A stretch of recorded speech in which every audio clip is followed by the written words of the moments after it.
기록된 예수님의 기적 중 가장 흥미로운 것 중 하나는 베세다에서 맹인을 고치신 사건입니다. 이 기적은 마가복음 8장 22절부터 26절에 기록되어 있으며 두 단계에 걸쳐 이루어졌다는 점에서 독특합니다. 예수님께서 즉각적으로 사람을 고치시는 다른 기적들과는 달리 여기서는 점진적인 회복이 나타납니다.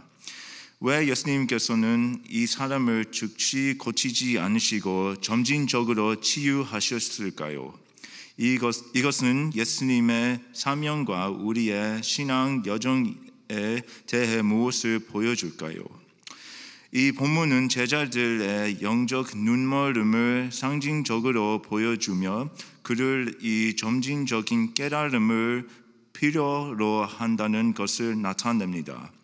마가는 이미 제자들이 예수님의 기적을 보고도 그분의 참된 정체성을 이해하는 데 어려움을 겪고 있음을 보여주었습니다.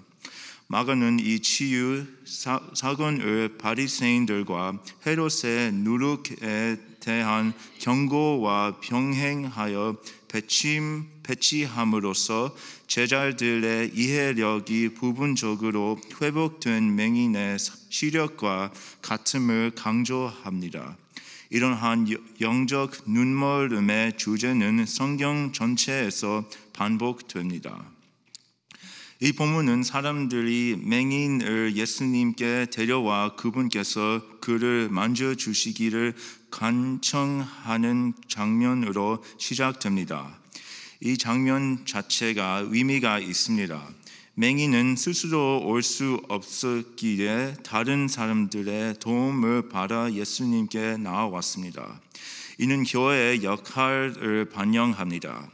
우리는 기도와 전도, 사랑을 통해 다른 사람들을 그리스도께 인도하도록 부름받았습니다.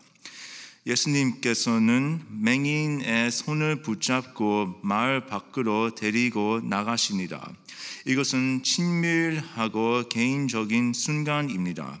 예수님께서는 이 기적을 공개적으로 행하지 않으시고 개인적으로 행하심으로써 그분의 역사가 각 사람의 삶에서 깊이 개인적인 것임을 강조하십니다.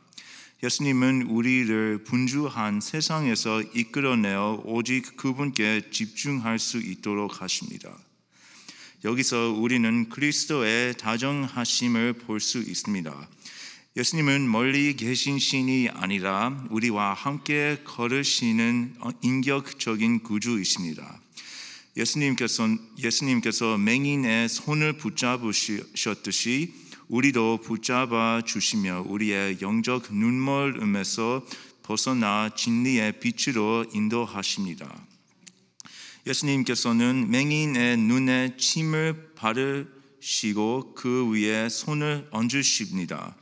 현대의 독자들에게는 이 행동이 다소 이상하게 보일 수도 있습니다. 그러나 고대에는 침이 치유의 효능이 있다고 여겨지기도 했습니다. 더욱 중요한 것은 이 행동이 예수님의 생명력 넘치는 능력을 상징한다는 점입니다. 하나님께서 흙으로 인간을 창조하시고 생명을 불어내셨듯이 예수님께서는 자신의 신적 본질로 이 사람의 시력을 회복시키고 계십니다. 예수님께서 손을 얹으신 후 무엇이 보이느냐라고 물으십니다. 그러자 맹인은 사람들이 보이기는 하는데 나무 같은 것들이 걸어 다니는 것처럼 보입니다라고 대답합니다. 이것은 성경에서 유일하게 단계적으로 이루어진 치유 사건입니다. 그는 더 이상 완전히 눈문 상태는 아니었지만 여전히 선명하게 보지는 못했습니다.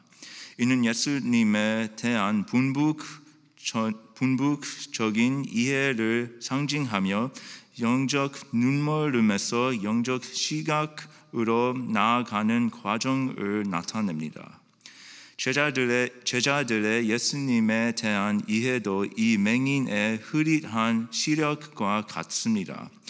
베드로가 예수님을 그리스도라고 고백한 후에도 예수님의 고난의 필연성을 깨닫지 못합니다. 예수님께서 맹인을 다시 만져 온전히 치유하셨듯이 제자들도 더 많은 가르침과 변화가 필요했습니다. 예수님께서 다시 맹인에게 손을 얹으시자 그의 시력이 완전히 회복됩니다. 이제 그는 모든 것을 분명하게 보게 됩니다. 이 두 번째 터지는 우리가 예수님을 온전히 받아들일 때 오는 완전한 주명을 상징합니다. 우리가 혼란에서 명확함으로 어둠에서 빛으로 나아갈 수 있는 것은 오직 그리스도의 사역 덕분입니다. 이 치유는 단순한 육체적 시력 회복이 아니라 영적 시력 회복이 의미합니다. 예수님은 영적으로 눈먼 자들의 눈을 열기 위해 오셨습니다. 이사야 42장 6절부터 7절에서 메시아에 대해 이렇게 예언합니다. 나 여호와가 위로 너를 불렀은즉 내가 눈먼 자들의 눈을 밝히며 갇힌 자를 감옥에서 이끌어내며 흑암에 앉은 자를 감옥에서 나오게 하리라.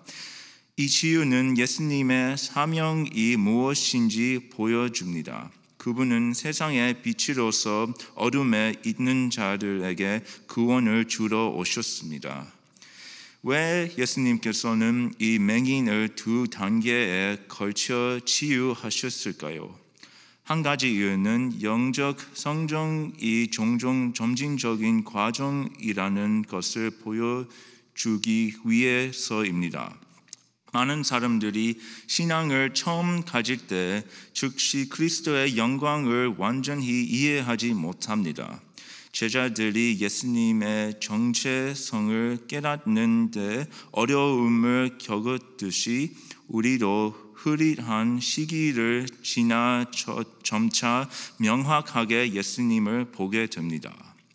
이 점진적인 치유는 또한 인내와 끈기의 교훈을 줍니다. 때때로 우리는 걸어 다니는 나무들만 보이는 것처럼 느낄 수 있습니다.